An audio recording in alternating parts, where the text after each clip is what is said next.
What's good, everybody? I'm back with a brand new day in the life, brand new video. If you are brand new to this channel, you know what to do. Subscribe, like this vid, and comment. Let us know what you think.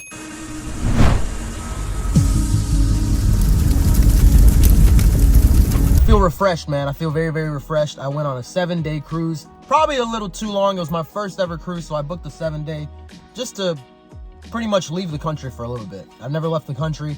I went to Mexico and the Bahamas, and it was an amazing experience. Used MSC Cruise Line.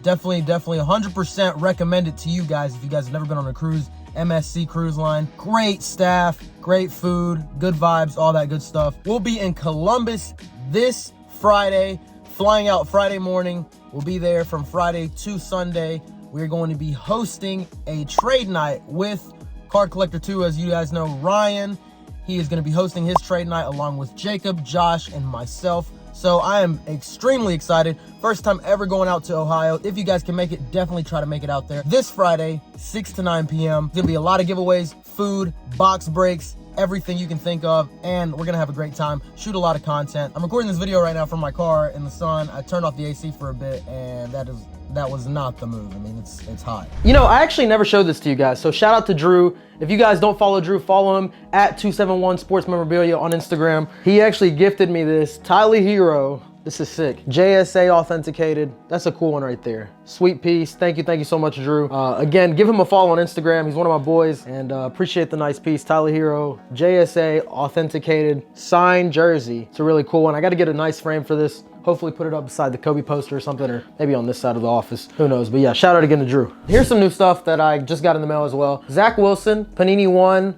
auto. This one's out of 35. This is the premium. It's like the shadow box patch auto. So I picked this up, sealed from Panini 1. Guys, hit me up on Instagram as well. I'm always buying Panini 1 autos. Flawless, national treasures, impeccable, immaculate, eminence. This is a really cool one. I definitely like this 3-color patch. A lot of people are buying Zach Wilson, so I figured I couldn't go wrong with it. Let's get started on this PSA submission. So I sent off 1, 2, 3, 4. I sent off 5 cards. I got 4 out of 5 10s, I believe it was. And economy order, this took like a month and a half. So can't go wrong with that. It was 48 bucks a card. Shout out KK Sports Cards. And let's go ahead and I'll start with the 9 first. I sent off a Zhiyun Williamson, Hyper Pink. So sent that off. That came back the only PSA 9 in the submission, but it is what it is. PSA 10 of Steph Curry, Prestige Rookie. These are actually very tough to gem. It's very hard to find one of these that are sharp. I bought this like 2 months ago. It was in like a bulk deal. And yeah, it came back to PSA 10, so that's pretty cool. This one I graded. I just thought it'd be cool to grade it. It's a insert from Don Russ. Came back to PSA 10, LeBron. It's like the complete players. It's jersey number 6 of 99. So he's wearing number 23, but it is his actual Lakers jersey number at the moment, 6 of 99. So came back to PSA 10. It's a pop 2, I believe though. So somebody actually did grade this as well. I don't know, I just thought it'd be fun to grade this card. 48 bucks a card. I think I bought this card maybe for like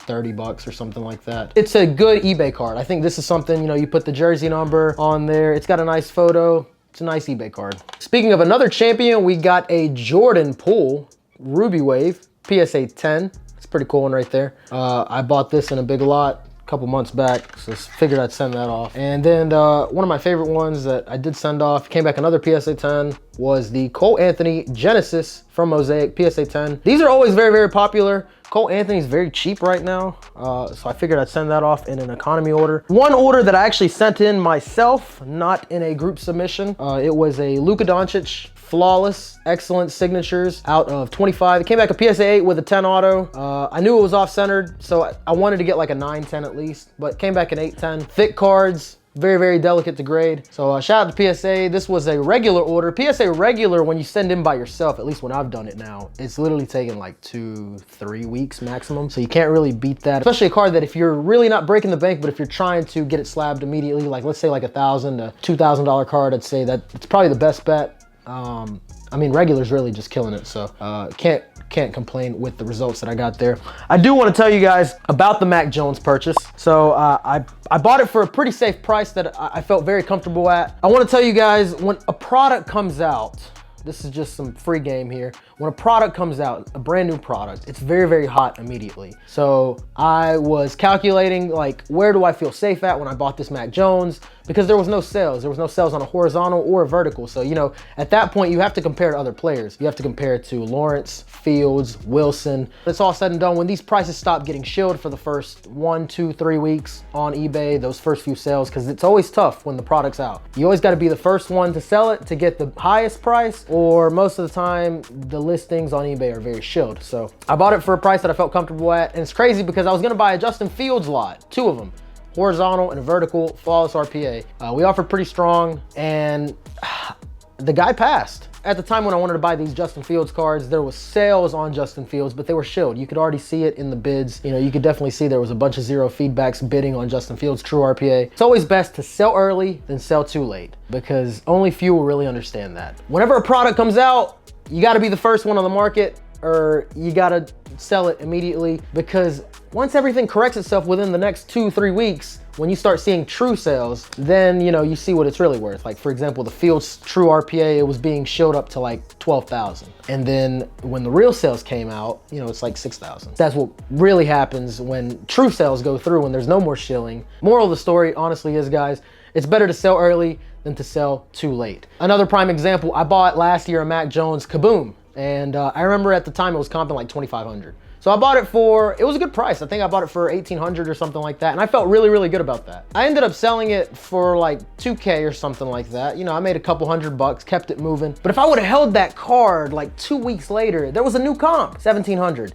So that means when there's a new comp at 1,700, the next person really probably only wants it for 14 to 15, maybe 16. So like I said, moral of the story of everything really, it's better to sell early than to sell too late sometimes. Thank you all for tuning in to this brand new video. I'll see you guys in Columbus this weekend, and we move. Peace.